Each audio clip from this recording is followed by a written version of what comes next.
Hi friends, welcome back to my channel. ఈ స్టోరీకి writer SNMR Sridhar గారండి. శ్రీధర్ గారి అన్ని స్టోరీస్ కి కాపీరైట్స్ వర్తిస్తాయి. ఆయన పర్మిషన్ లేకుండా యూట్యూబ్ లోనే కాదు, మరి ఇతర సోషల్ మీడియా నెట్వర్క్ లో కూడా ఆయన స్టోరీస్ ని అప్లోడ్ చేయడానికి వీల్లేదు.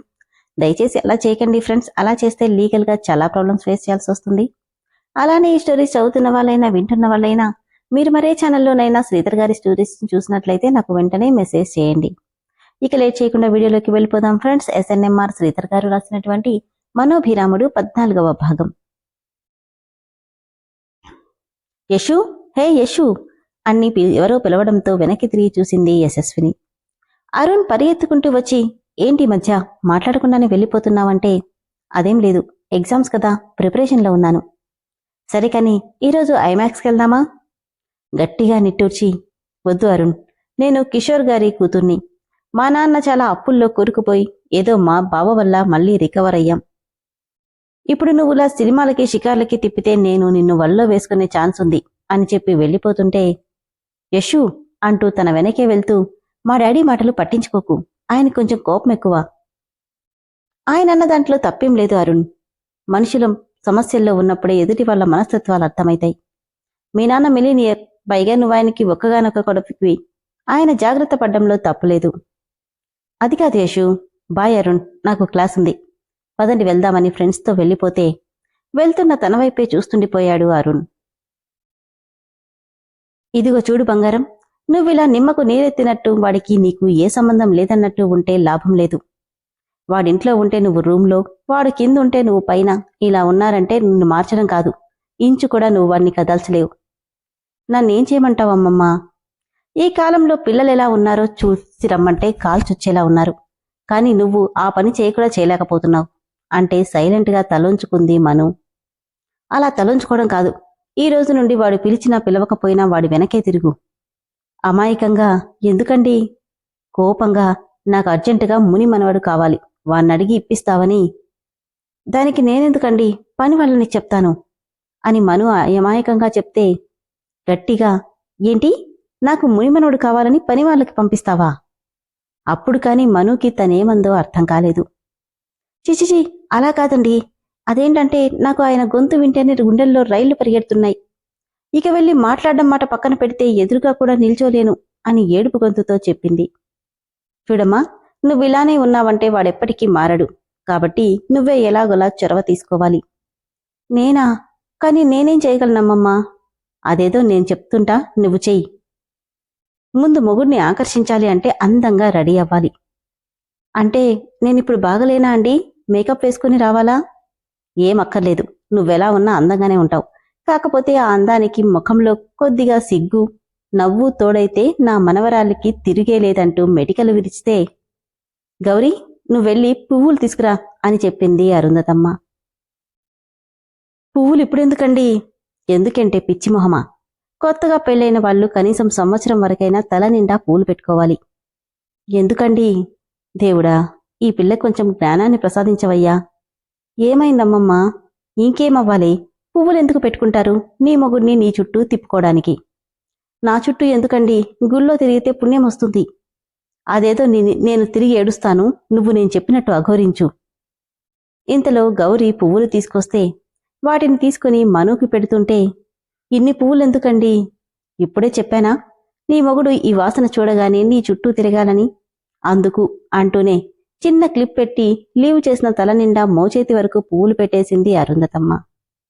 అబ్బా, బొమ్మలా ఉన్నావు, నా మనవడు నిన్నిలా చూస్తే అనుకొని, సర్లే పద, ఈరోజు వాడికి ఏమేమి ఇష్టమో, ఎలా చేస్తే ఇష్టమో చెప్తుంటాను, నువ్వే వంట చేద్దువు కాని అంటూ కిచెన్లోకి తీసుకెళ్లి అతడికిష్టమైన వంటలన్నీ చేస్తూ మనుతో చేయిస్తుంది అరుంధతమ్మ.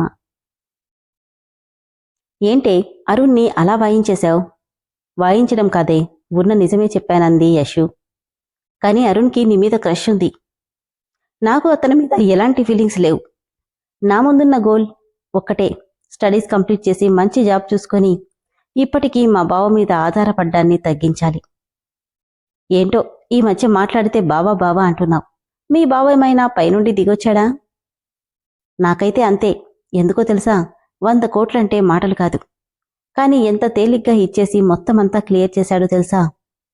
మా బావే కాదు, మా అక్క కూడా గ్రేటే. మా నాన్న చెప్పాడన్న ఒక్క కారణంగా మా బావ ముఖం కూడా చూడకుండా పెళ్లి కొప్పుకుంది. నిజంగా తనే లేకపోతే ఈ పాటికి మేం ఏ రోడ్డున పడేవాళ్లమో. కాని యశు, మీ అక్కను చేసుకుని ఎదురు కట్నంగా మీ బావ డబ్బిచ్చాడు. లేదంటే ఇచ్చేవాడు కాదేమో. లేదు, తను మా డాడీతో మాట్లాడమంతా నేను విన్నాను. ఒకవేళ పెళ్లి జరగకపోయినా అప్పుగానైనా ఇస్తానన్నాడు. అందుకే మా బావంటే నాకు చాలా ఇష్టం. మా బావని చేసుకున్న మా అక్కంటే ఇంకా ఇష్టం. ఇదిగో, దీన్ని బాగా ఉడకనిచ్చి ఈ తాలింపు వెయ్, బాగుంటుంది అని ఇదే టైంకి చెప్తుంది మరోవైపు అరుంధతమ్మ మనుతో. సరే అమ్మమ్మ అంటూ ఆవిడ చెప్పినట్టే చేస్తుంది మను.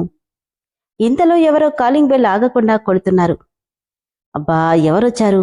ఈ పని వాళ్ళంతా ఎక్కడ చచ్చారో ఏంటో. గౌరీ అని పిలవబోతుంటే, పర్లేదమ్మమ్మా, ఇదవ్వడానికి టైం పడుతుందిగా, నేను వెళ్ళి చూసొస్తానులే అంటూ వెళ్ళింది మనస్విని.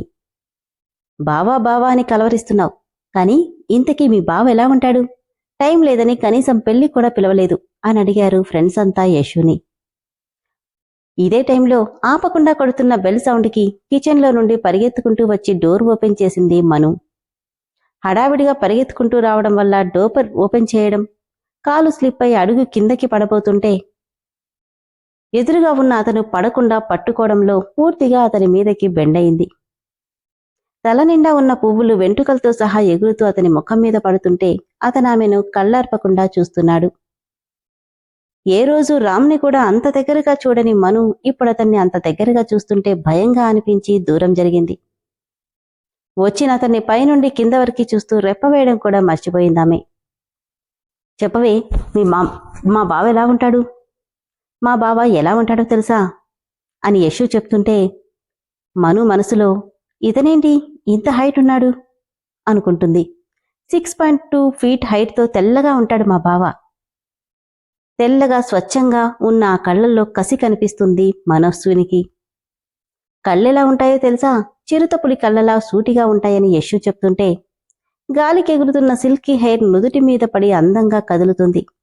షార్ప్గా ఉన్న ముక్కు, విశాలంగా ఉన్న ఛాతీ, ఒక చేతిని స్టైల్గా డోర్కి ఆనించి మను వైపే చూస్తున్నాడు అతను.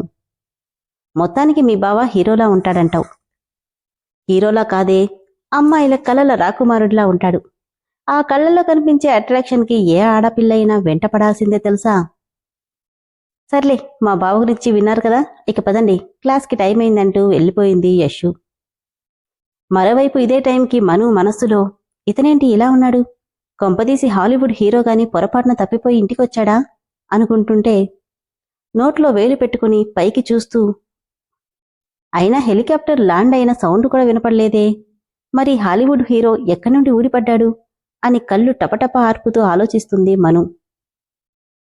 అతను మనసులో, ఏంటిది డోర్ ఓపెన్ చేసి ఇలా చూస్తుంది అనుకుని ముఖం మీద చిటిక వేసి ఏంటన్నట్టు కళ్ళెగరేశాడు అతను.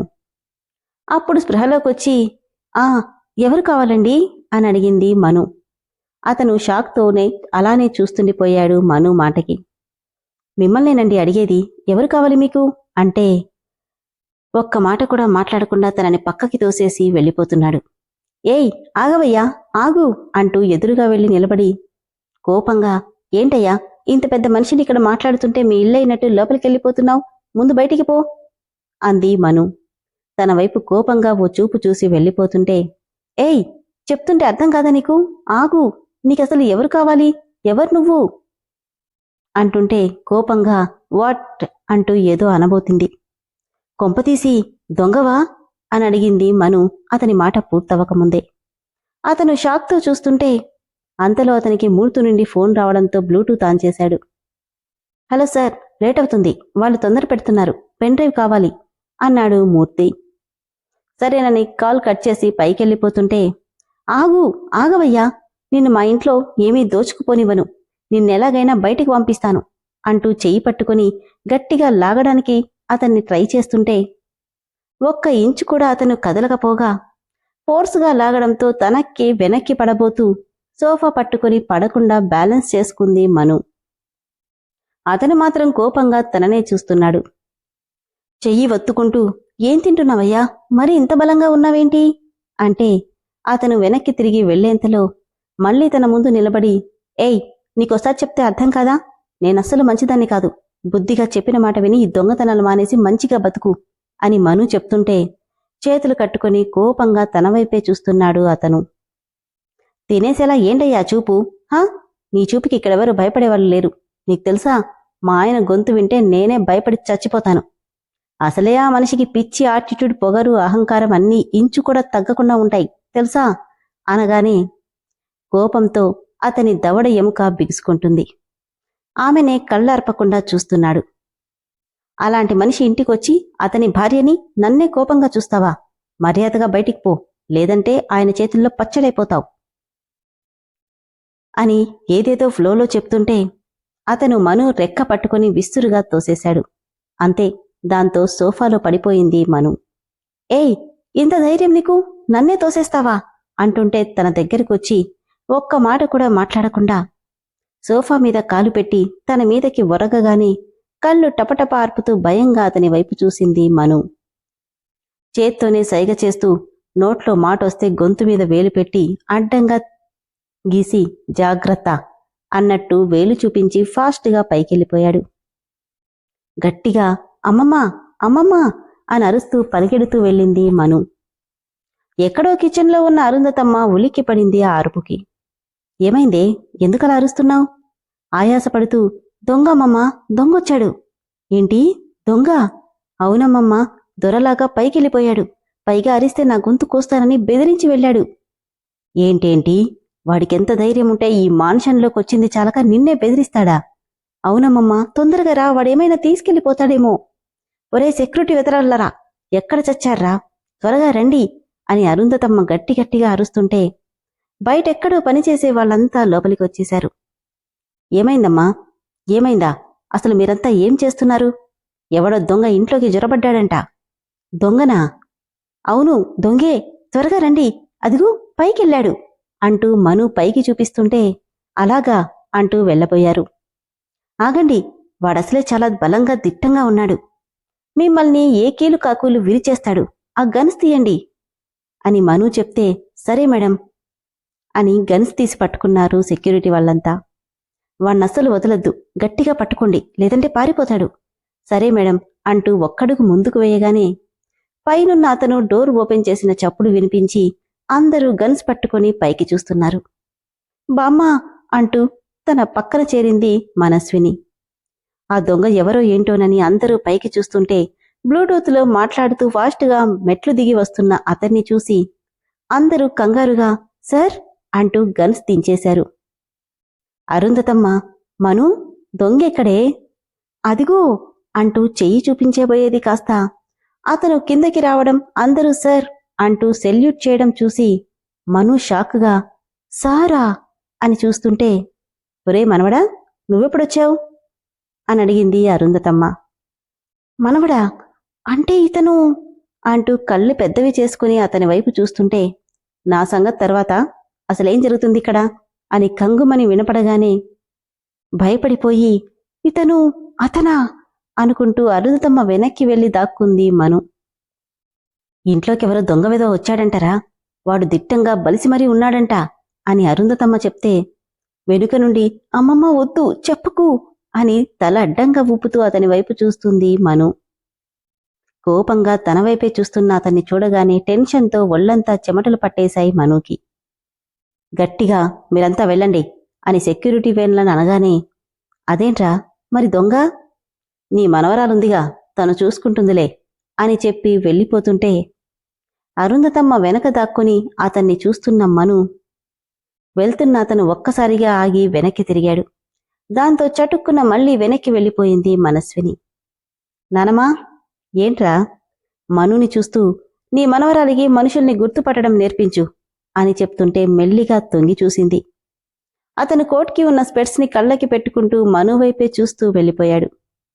కారు కనుమరుగయ్యే వరకు అలానే ఉండి హమ్మయ్యా అని ఊపిరి పీల్చుకుంది మను.